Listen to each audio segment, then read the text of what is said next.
Take questions for Coach. Number 2, third row, second, Mike. Michael, I think you guys had allowed 63 points defensively through 3 quarters. Outside of that fourth quarter, what did you like the most about the defense tonight? Well, there are a lot of things that I liked. To hold that team to 93 points, only 40 from the field, 33 from the three-point line, which is below their 39% in the playoffs. And probably the most impressive defensive stat was only 2 free throw attempts. I think we got there 20 times, and Jimmy Butler is one of the best in the business at getting to the foul line. So 2 free throw attempts. I thought our guys did a great job of defending without fouling. And to your point, I felt for 3 quarters our defense was where it needed to be. Fourth quarter, 60% allowed, 30 points. And I think it's, as I told our players, we're up 1-0, that's great, but we have to close games out. We're up 21 to start that fourth quarter, and they open up with a quick 8-0 run. Turnover, layup. We missed a few open shots against the zone, give up some threes. So in the finals, man, you can't pick and choose when you want to play. We got to play much closer to 48 minutes. Second row on the right. Coach, to win another game 1, to set that tone again in a series, you guys have continuously done that in the postseason. How helpful has it been to do that, and how impressive was it tonight? Well, that was one of my last messages to our group before the game. I reminded our group, if they didn't know, that Miami went into Milwaukee and won game 1. They went into the Garden in New York City and won game 1. They won game 1 up in Boston. So we did not want them coming in here, taking control of the series on our court. To your point, we've done a hell of a job all season long of protecting our home court. I don't think we've lost a game at home in the playoffs as of yet. And we know Sunday night's going to be a hell of a challenge. So proud of our guys for going out there and getting the win. Michael Porter, double-double. Jamal Murray, double-double. Nikola, triple-double. I felt Aaron Gordon's play on both ends of the floor in that first half really set the tone. And I thought Bruce was really good off the bench. So this was everybody stepping up, doing their job, but knowing that we can all be a lot better come Sunday. Hey, Coach, you mentioned that Aaron Gordon set the tone. Can you talk about just what has impressed you the most about the sacrifice that he has made for this team and the defense that he's played against some of the best guys in the league throughout the postseason? Yeah, I think Aaron, we always talk about Nikola embodying, Nuggets culture. And I think Aaron Gordon is, a prime example of somebody who's truly selfless. He understood with Jamal and Michael coming back this year, being healthy, that his role was going to change. He never once fought it. He's embraced it from day 1 of this season and gone out there, whether it's guarding Karl Anthony Towns, Kevin Durant, LeBron James, and now obviously guarding a guy like Jimmy Butler. He does a lot of the dirty work for us. And a lot of times, he doesn't get the credit that he deserves. And they were switching early on, and I felt he was really big in terms of sitting down in front of the rim, scoring in the paint, finishing at the rim. And then again, just, his effort on the defensive end was just another example of his importance to our group. Again, this side in the front. Coach, Bam was getting loose off Miami's pick and rolls against the drop. Is the answer to play him tighter going forward? Well, you got to read the game. If you're giving up tough mid-range contested twos, that's better than them getting a lot of open threes. Obviously, we can do a better job of contesting some of those mid-range shots that Bam was getting. And then I think we have to mix up our levels. To your point, Kyle Lowry, Gabe Vincent, they hit a couple of pull-up threes. And, I was imploring Nikola to be up higher. And when you do that, now Bam gets behind you, and you have to trust your low man and trust your weak side help.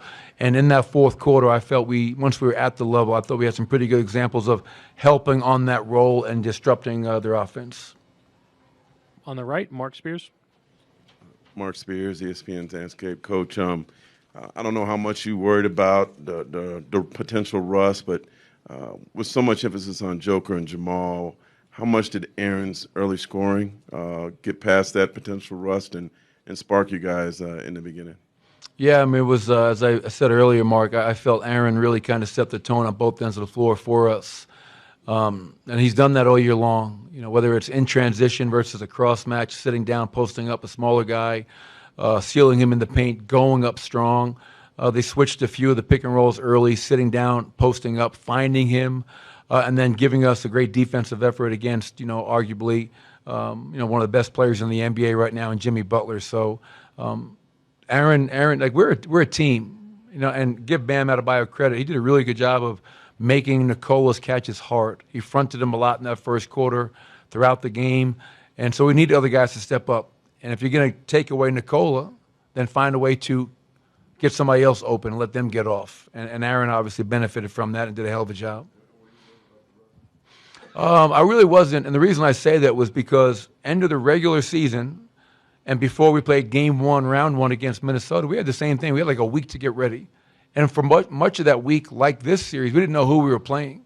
But our guys were so locked in going into that game one, and I felt since we got back to practice after that Lakers series, our guys have been the same way, man. They've been so locked in every day in practice. I haven't had to push them, encourage them. They're bringing it. And tonight, obviously, was great to see after such a long break, getting off to the start that we did.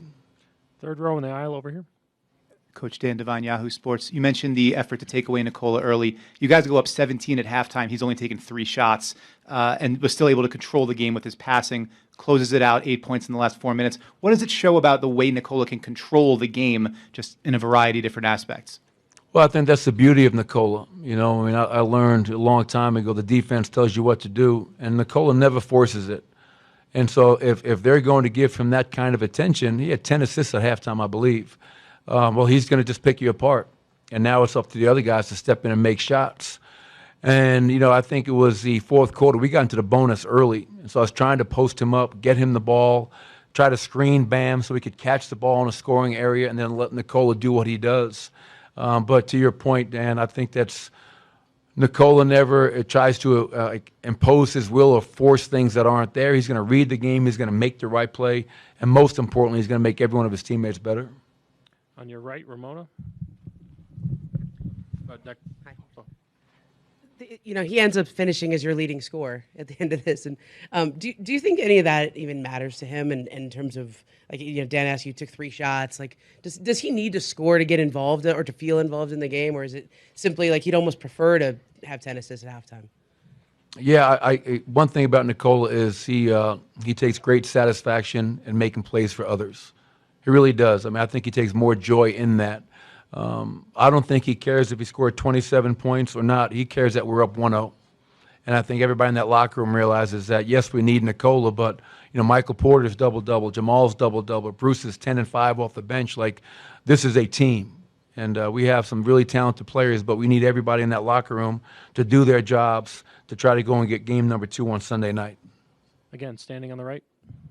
Brandon Cristal from KOA here in Denver. Coach, when Highsmith hits that 3 and they cut it to 9, did you think about maybe calling a timeout, or did you want your team maybe to play through the discomfort or the tightness? Yeah, I can't bail them out every time. I called a timeout after the 8-0 run on the third. I called a few in the fourth, but at some point, our guys also have to take ownership. If you're going to win a championship, you need the 5 guys on the floor to step up, take accountability, and make sure we execute and get the best shot on offense and get stops defensively. And to our guys' credit, they cut it, but we were able to withstand that and wind up pull away.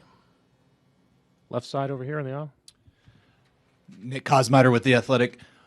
Michael had 2 blocks, I think, early in the first half, was contesting a lot of shots. What did you just think about his activity on the defensive end tonight? Yeah, it's where it needs to be. I think we're past the point of praising Michael when he has a good defensive game. He needs to, as does everybody else in our team. This is the NBA Finals. So, we showed one of those at halftime, Nick, where they ran a pick and roll for Jimmy Butler. Michael tried to get under, stayed in the play, and wound up blocking Jimmy from behind. So those are the plays that Michael and everybody else needs to play for us to win this series. It can't be, hey, look at Michael Porter. He's doing a great job. That is his job. And it's Jamal's job and Pope's job and Nicola, Aaron, and everybody else that plays for us. Second row over here on the right. Vinny Benedetto with the Denver Gazette. Michael, this is Jamal's 4th straight game 1 with at least 24 points, 5 rebounds, and 5 assists. Is there something about game 1s that you think allow him to have those kind of performances? I don't know if it's he's even aware of that. I don't think he gets up more for game 1 than game 2. I think it speaks to us having 10 days in between games. I think that allowed us to get some quality rest mentally, physically, emotionally, and get ready for tonight. And as I said pregame, I wasn't sure what was going to happen when the game started because we had such a long break. But I'm not surprised that Jamal had the game that he had. He got us going early, made big shots late. And when you have 26 points, 10 assists, and 6 rebounds, that's a hell of a performance in your first game of the NBA Finals. So final two, Ohm in the back and then here in the center. Michael, Omi Young was like ESPN. When the Heat come back and they fight back as like they did, cutting it down to 10-9, what does that tell you about them, and what do you expect in Game 2 for you guys? Oh, I mean, their run was to be expected. I mean, like that team is a really good team. That's the best team out of the Eastern Conference. So you're not just going to win by 20 points, and they're not going to go quietly into that good night. I mean, they're going to be there. They're going to scratch and claw to get back in the game like they did tonight. Guys made plays for them. They got stops. I thought we did a good job against their zone early in the game. I thought in that fourth quarter we got very stagnant against that zone, and it kind of bothered us a little bit. So we got to be better there. But I fully expected that, that they're a well-coached team, and they're here for a reason. So we knew they'd make a run, and what's it going to take on Sunday night? They're going to come out and try to jump all over us, and take control of the series and that game early on, and we have to be ready for that. Last one, second row in the center. Coach Brendan Votian, VR. Real quick, did you guys do a defensive player of the game chain tonight? Yeah, we did. Yeah, I gave it to Aaron Gordon. And I made the point, Brendan, that when you hold a team, the NBA Finals, to 93 points, 40 from the field, 33 from the three-point line, and only 2 free throw attempts, could have given it to the whole team tonight. I felt a lot of guys had really good defensive games, taking away that fourth quarter. So, yes, Aaron got it. I thought he did a hell of a job taking on that challenge of guarding a guy like Jimmy Butler. But I felt as a group, a collective unit, I felt that guys did a hell of a job as well. Thank you, Coach. Appreciate it, everybody.